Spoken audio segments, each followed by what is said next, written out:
I'm often asked by people, it's one of the most asked questions I get on small businesses.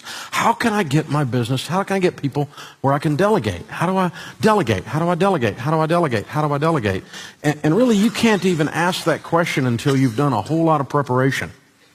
And you've got the right people in the right seats to delegate to. Organizations that delegate well are fanatical about a bunch of different things. Hiring and firing, to create an environment and the right kind of people in the seats to be able to delegate to. Compensation, unity, loyalty, communication, recognition. You create a culture, you create an environment inside the organization that is delegatable, that is predictable, that you can follow through on. Delegation is probably one of the most misunderstood and abused areas of leadership. We think we can delegate to someone based on their talent, and that's not it. Talent's part of it. But there's a whole process going on with this. The process of building a team that concepts can be delegated to is lengthy.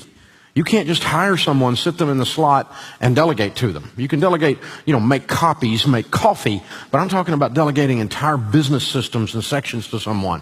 You can't do that without spending some effort and some time on this. Hiring and firing take time to find thoroughbreds and have the courage to get the donkeys out. I tried to mix thoroughbreds and donkeys for a while, and they don't like each other. Donkeys don't like thoroughbreds around because the very presence of a thoroughbred exposes a donkey's donkeyness. Thoroughbreds don't like having donkeys around because, well, they're donkeys. They don't care. They're lazy. They're bullheaded. They're belligerent. And they don't care. Did I mention that they don't care? Thoroughbreds don't want to hang around that. So you get a couple talented people in a stable full of donkeys, they will leave because they don't want to hang out. Thoroughbreds don't want to hang out with donkeys.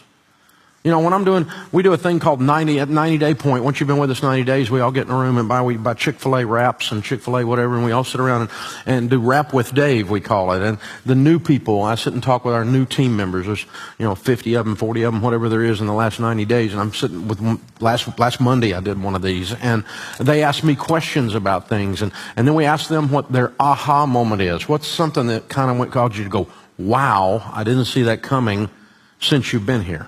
Tell me what your aha moment is. And you'd be amazed at the number of them that go, I thought, one of them the other night was a developer, and he goes, I thought I was going to kind of come in here, and this is a company that's all about financial stuff and radio and all this, and I didn't think the developers would be up to par. I figured I'd be kind of, better than all of them. And he goes, it didn't take me but about 3 weeks to figure out they were all better than me. They all got me on my toes. I'm running with thoroughbreds. And the aha moment is often I get to work with smart people that care. Wow, what a cool thing. And that requires the hiring and firing process. Accidentally, sometimes you hire a donkey, and you have to have a donkeyectomy then. You've done it, I've done it. I mean, you hire somebody, you thought they were right, and then you find out this was a bad idea. Compensation is a reflection of your value system. If you value thoroughbreds, plan on paying them well. I've checked the marketplace, and thoroughbreds cost more than donkeys. You do get what you pay for. Most of the time. Not always.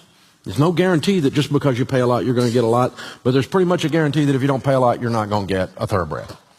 You're going to pay a little more to get somebody that really brings the water, that really knows what they're doing, and that really cares deeply, and that thinks critically. They think above the problem. They're not just trying to get by, and they don't say, take it easy, and mean it. Thank God it's Friday. Oh, God, it's Monday. How quick can I get out of here and how late can I come?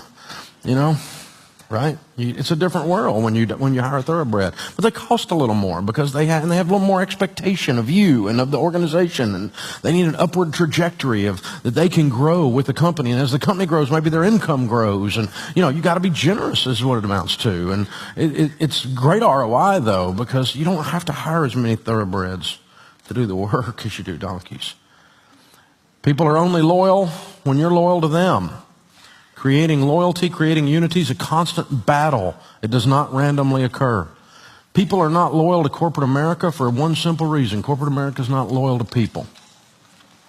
That's what's going on. And you have the ability, particularly those of you that are leading in small businesses and owning and running small businesses, you have the ability to be different, to actually be loyal to someone. I was actually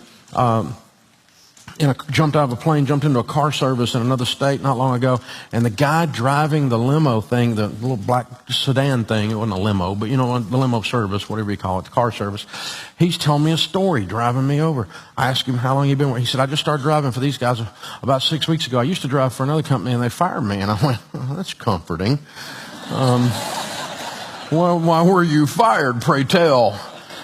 And he said, my wife and I are separated, and she lives in New Jersey. He was in a different state over in the Midwest. And he said, my daughter got kidnapped and was missing for 6 weeks.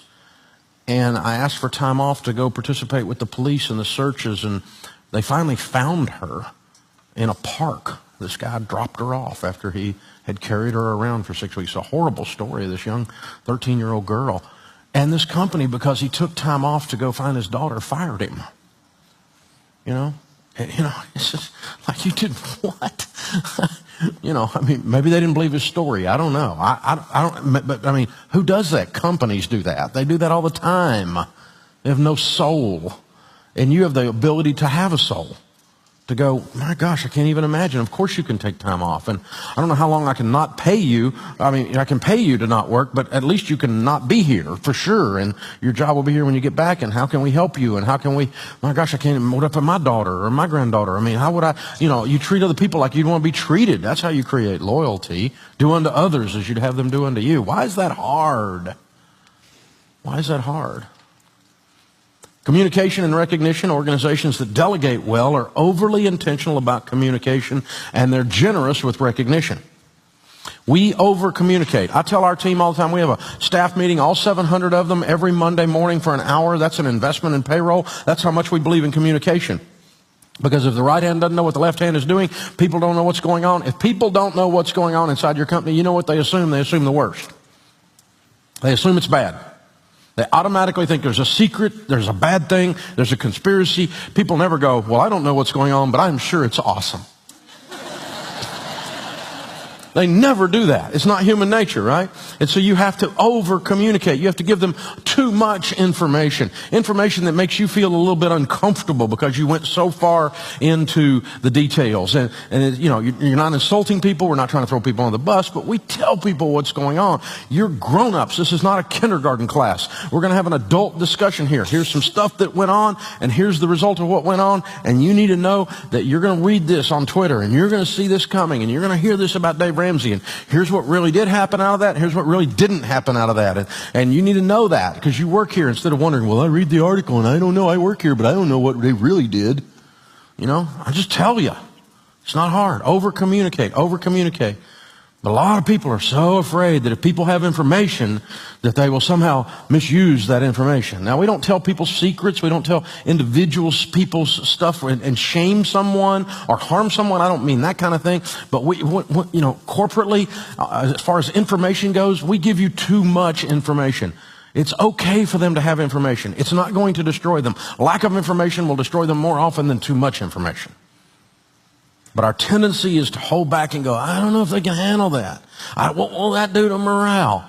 Well, I'll tell you what it'll do to morale. It'll destroy it if you don't tell them what's going on.